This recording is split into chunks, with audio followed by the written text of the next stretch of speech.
अस्सलाम वालेकुम। मुल्की और गैर मुल्की ताज़ा तरीन खबरों और करंट इशू से बाखबर रहने के लिए हमारे साथ रहें। रुक करेंगे लाहौर का, जहां से रिपोर्ट कर रहे हैं हमारे नुमाइंदे इरफान खान। लाहौर में बदसलूकी की रोकथाम और पुलिस के रवैयों की तब्दीली के लिए एहलकारों के जिस्म पर कैमरे लगाने का फैसला किया गया है। के न्यूज की रिपोर्ट के मुताबिक महकमा पुलिस ने मंसूबे पर काम शुरू करते हुए चंद ट्रैफिक वार्डन्स और डॉल्फिन एहलकारों को कैमरे फराहम कर दिए। इब्तदाई तौर पर कैमरे आजमाइशी बुनियादों पर लगाए गए हैं। ट्रैफिक वार्डन्स को दिए जाने वाले कैमरे 13 घंटे लाइव लोकेशन के साथ काम कर सकते हैं। ट्रैफिक वार्डन की वर्दी के दरमियान और डॉल्फिन एहलकारों के कंधे पर बॉडी कैम लगाए गए हैं। कैमरों को सेफ्टी से मॉनिटर किया जाएगा। जल्द तमाम एहलकारों को कैमरे लगा दिए जाएंगे। पुलिस सराय का कहना है कि इब्तदाई तौर पर कैमरे ट्रायल पर लगाए गए हैं।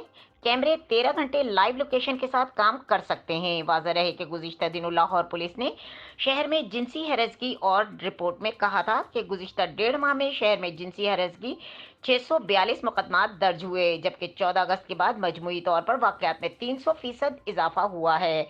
पुलिस रिपोर्ट में कहा गया था कि 14 अगस्त से कबल मुकदमात की तादाद 150 से कम थी। जिनसी हिरासगी के अगस्त में 323 और रवा माह में 319 मुकदमात दर्ज हुए। पुलिस हुक्काम के मुताबिक 509 ही की दफात तहत किए जा रहे हैं। मुकदमात में शामिल ये दफात नाकाबिल जमानत है। पुलिस का कहना था कि 110 मुकदमात झूठे साबित होने पर खारिज हो चुके हैं।